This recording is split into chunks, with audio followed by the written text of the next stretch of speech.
चकाचकाबीला गेलं असं असतेवेळी आक्रमण करणारी व्यक्ती कोण? कंकावती नरेश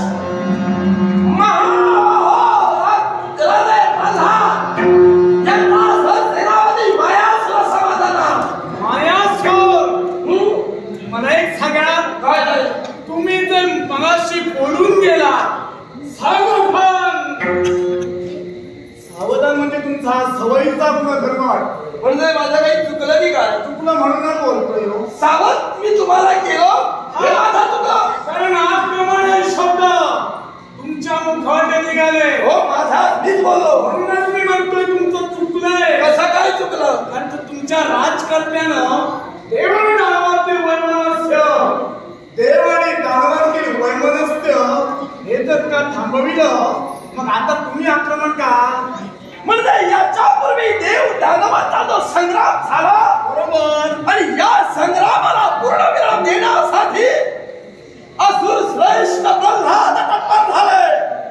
पण देवराज देवेंद्र तो केलेला देव दानवाचा तह या मायासुराला मान्य नाही. पण एक लक्षात ठेवा, मान्य नाही. मला तुम्हाला जरी तो मान्य नसला तरी कहता नाही, तो राजकर्त्या समानांतर झाला आहे. तुम्ही आज्ञेची आज्ञाची कुणाचे?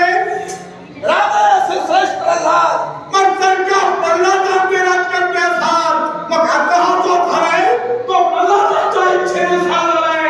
मग असं असते त्यांची आज्ञा अवलंबन करणं हे तुमच्या कर्तृत्वाला शोभतं का?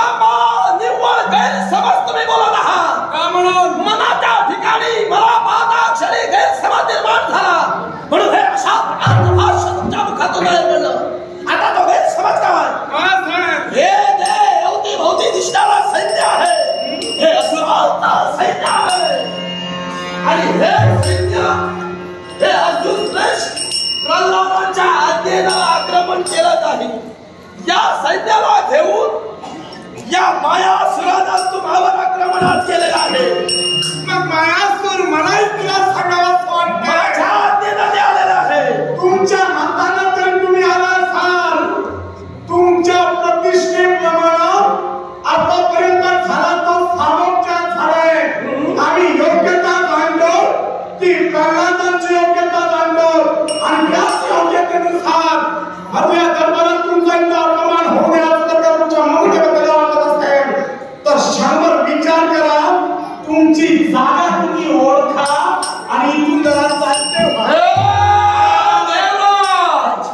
माझी जागा तुम्हाला टाळून देण्याची गरज नाही, तेवढा मी हुशार आहे. आणि म्हणून मी माझी जागा ओळखतोय. मी केव्हा काय करावं, योग्य काय अयोग्य काय याचा विचार करूनच आपल्या समोर उभा ठाकलेला आहे. मग राजकर्त्याला योग्य काय अयोग्य काय हे कळत नव्हतं असा तुमचा जर का हेतू असेल तर तो तुमचा गैरसमज आहे. पण एवढा तरी असलं ना तर तुम्ही आक्रमण नाही करतात. काय हेतून आक्रमण करतात तुम्ही? तर आता जे तुम्ही बोललात, माझा हेतू आहे तो तुम्ही केलेला कपट आणि आमच्या राजकर्त्यांना जो ठार मारला हिरण्यकश्यपूचा तुम्ही बरा केला, त्या तुमच्या वैकुंठीच्या नारायणानं अमानुषपणे माझ्या धन्याला आपल्या तीक्ष्ण नखांनी त्याचं तोंड फाडलं. आणि म्हणून त्याचा सूड उभिण्यासाठी देवतांना हत्या करण्यासाठी माझं आगमन झालेलं आहे. तुमच्या राजकर्त्याला मारलं ते कुणी मारलं? त्या तुमच्या देवानं वैकुंठीच्या नारायणानं. नाही, तुम्हाला जमत नसेल तर नाही म्हणून सांगा. पराक्रमाच्या वल्गना करत जाऊ नका. बोलण्याचा अर्थ मी काय समजू? कारण काय माहितीये, ज्यांनी मारलं त्यांच्यापर्यंत जाण्याची तुमच्यात हिंमत नाही. त्यांच्यापर्यंत जाण्याची तुमच्यात हिंमत नाही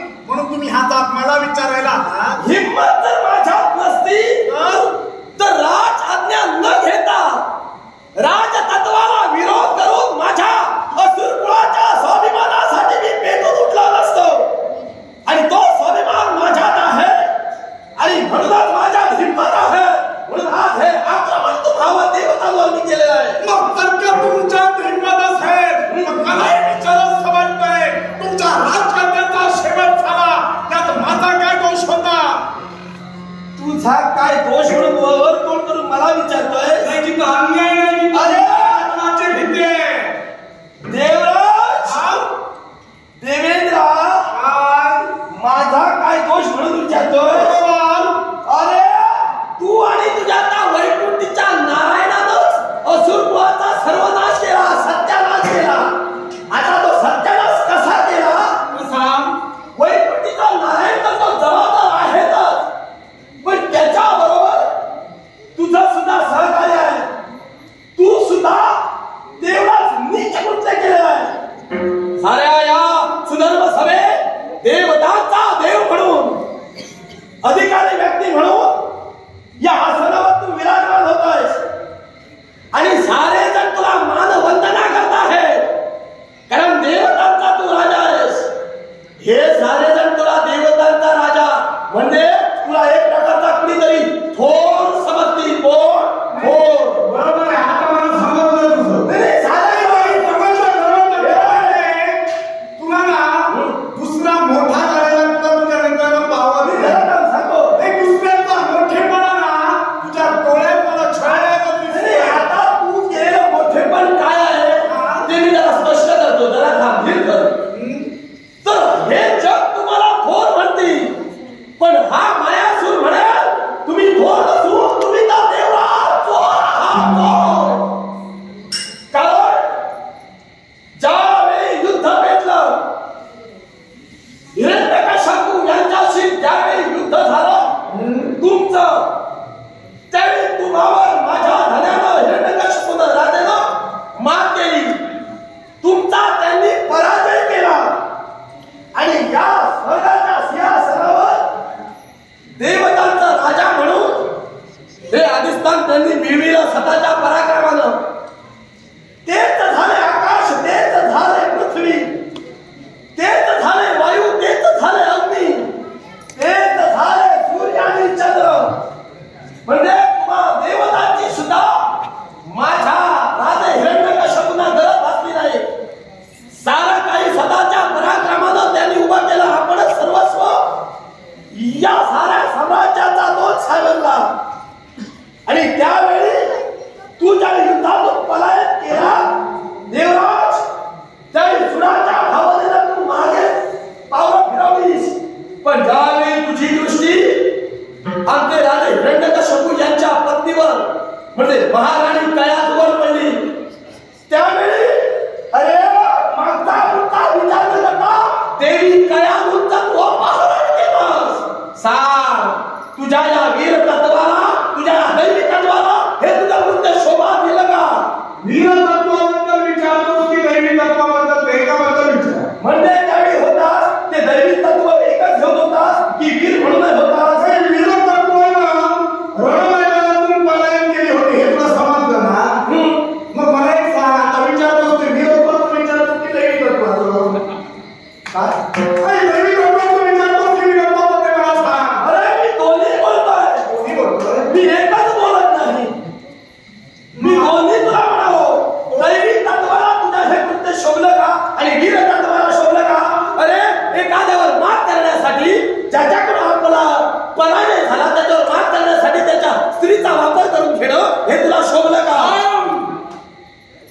मुखातील शब्द मुखात ठेव. का? कशासाठी? याचं वाशी कारण आहे. ते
तो विचार करा.